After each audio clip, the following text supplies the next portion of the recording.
आज दीनदयालपुरम में जिस प्रकार से काव्य महर्षि वाल्मीकि भगवान की जन्म जयंती मनाई जा रही है, वहीं आज हमारे साथ मुख्य आयोजन करता है पिंटू वाल्मीकि जी। क्या कुछ कहेंगे सर, जिस प्रकार से ये आपने कार्यक्रम कराया जिसमें मुख्य अतिथि के तौर पे बीकेटी विधायक योगेश शुक्ला जी भी हैं, क्या कहेंगे आज? मैं भाजपा में जो हूँ नगर मंत्री हूँ, लखनऊ महानगर से। पिंटू वाल्मीकि नाम, मेरा निवास स्थान यही है। महर्षि वाल्मीकि जयंती जो है हर वर्ष की तरह इस बार भी मनाई गई है और इसमें माननीय विधायक जी, क्षेत्रीय पार्षद जी, सारे लोग रहे हैं और समाज के लोग रहे हैं, क्षेत्र के लोग रहे हैं, सम्मानित लोग रहे हैं। और इसका कुछ कार्य जो है अधूरा था, आज जो है इसी मंच से और यही मंदिर से जो है विधायक जी ने जो है घोषणा की है कि इस मंदिर का जो है निर्माण कार्य होगा। ये पिछले कई वर्षों से कार्यक्रम चला रहे हैं आपने? ये लगभग जो है 17 वर्षों से कार्यक्रम लगातार चल रहा है। हर बार कोई ना कोई मुख्य अतिथि के रूप में आता है और यहाँ पे कुछ ना कुछ विकास होता है। कुछ ना कुछ विकास कार्य होता है। इससे पहले माननीय कौशल किशोर जी आए थे, जो इसमें एक्स मिनिस्टर हैं, उसमें सांसद थे, मिनिस्टर थे, तो उन्होंने यहाँ कम से कम 2.5 करोड़ रुपए का काम दिया था, जिससे नाली खड़ंजा जाए। इस तरह का विकास क्षेत्र का हुआ है काफ़ी। मतलब इस मंदिर के साथ साथ इस क्षेत्र का जो दीनदयालपुरम के लोगों का है वो भी एक बड़ा विकास की ओर बढ़ जाता है। अभी पार्षद जी द्वारा जो है एक यहाँ टंकी भी लगवाई गई है और आगे भी आश्वासन मिला है अभी विधायक जी से कि जो यहाँ रोडें कुछ छूट गई हैं तो वो भी बनवाने का काम करेंगे वो। आज पूरे देश में जिस प्रकार से काव्य महर्षि वाल्मीकि जयंती मनाई जा रही है, वहीं पे जिस प्रकार से उत्तर प्रदेश की राजधानी लखनऊ में भी उत्तर प्रदेश के मुख्यमंत्री योगी आदित्यनाथ ने एक बड़ा ऐलान करते हुए महर्षि वाल्मीकि के जन्म जयंती के अवसर पर अवकाश पूरे उत्तर प्रदेश में घोषित किया था। ऐसे में आज दीनदयालपुरम मायावती कॉलोनी क्षेत्र में महर्षि वाल्मीकि जयंती मंदिर के परिसर में बीकेटी विधायक योगेश शुक्ला जी हमारे साथ हैं। क्या कुछ कहेंगे सर, जिस प्रकार से आज महर्षि वाल्मीकि जयंती मनाई जाती है? भगवान वाल्मीकि की आज जयंती है। भगवान वाल्मीकि का जीवन जो है हमें वो प्रेरणा देता है जिससे समाज जो है सुचारू रूप से चल सके। हमारे धर्म ग्रंथों में जो हमारे मनीषियों ने लिखा है, हमको जीवन को उसी आधार पर जीना चाहिए।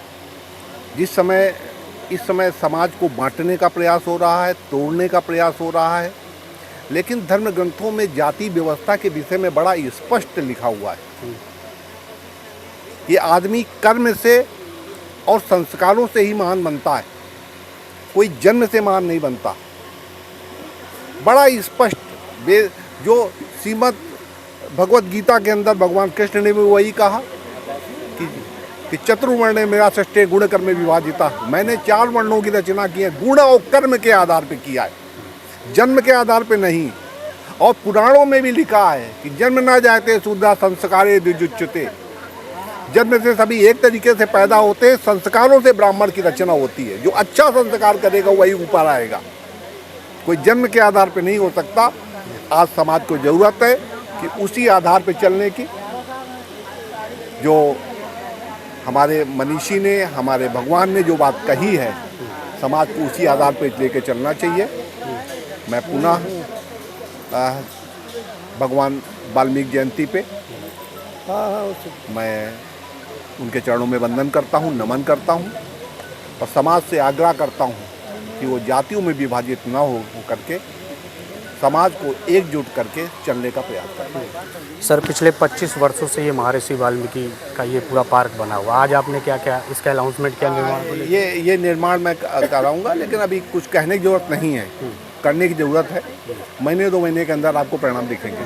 सर, एक नई जीएसटी दर आई है जिसको लेकर के लगातार भारतीय जनता पार्टी पूरे देश भर में उत्सव मना रही है। व्यापारियों में भी उत्सव देखने को मिल रहा है, मगर वहीं जो विपक्ष की तरफ से वो लगातार ये कहा जा रहा है कि सिर्फ और सिर्फ प्रोपेगेंडा है, किसी प्रकार से व्यापारियों को ना लाभ है, ना ही जो खरीदार है उनको कोई लाभ हो पा रहा है। आप मुझे ये बता दें कि विपक्ष के पास कौन सा इशू है इस समय?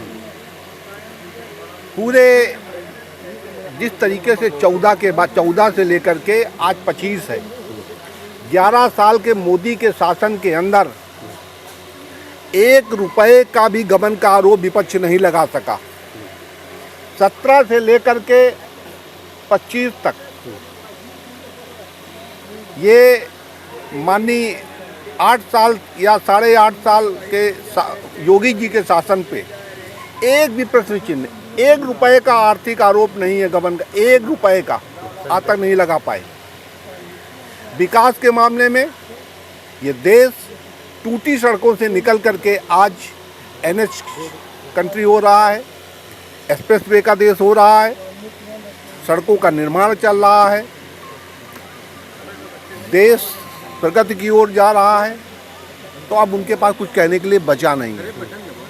वो केवल जो कह सकते थे कि हर चीज़ पे आलोचना, उसी तरीके से जब GST की आप बात करते हैं, एक टॉफ़ी जो बच्चा खाता है उस पर 21% का टैक्स था जब कांग्रेस की सरकार थी। जो लोग आरोप लगा रहे हैं, जो बच्चा टॉफ़ी खाता उस पर 21% का, जो गरीब व्यक्ति जिस साइकिल पे चलता है उस पर 16% का टैक्स लगा हुआ था। सीमेंट जो कंस्ट्रक्शन जिससे हमारे घर बनते हैं, गरीब भी घर बनाता है, उस पर 30% और सरचार्ज अलग। 13 तरीके के सेस थे, 13 तरीके के। CST अलग केंद्र का, UPST अलग, और 13 तरीके के सेस अतिरिक्त चार्ज।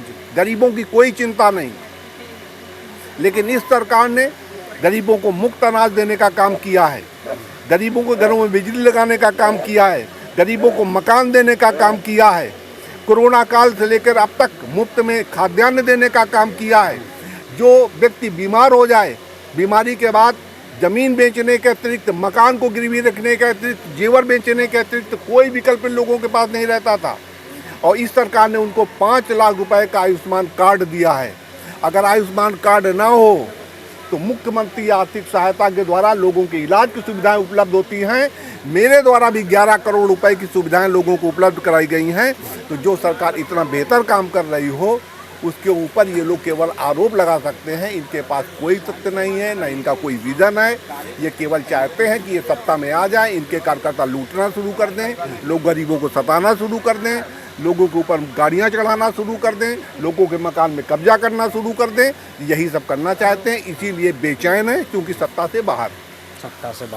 जिस प्रकार से देखा कि GST को लेकर के जिस प्रकार से विपक्ष बड़े बड़े सवाल कर रहा था, वहीं बीकेटी विधायक योगेश शुक्ला ने उन्हें ऐसी खास रिपोर्ट देखने के बने रहिए। कैमरा पर्सन विनोद के साथ सनी शाह, लखनऊ।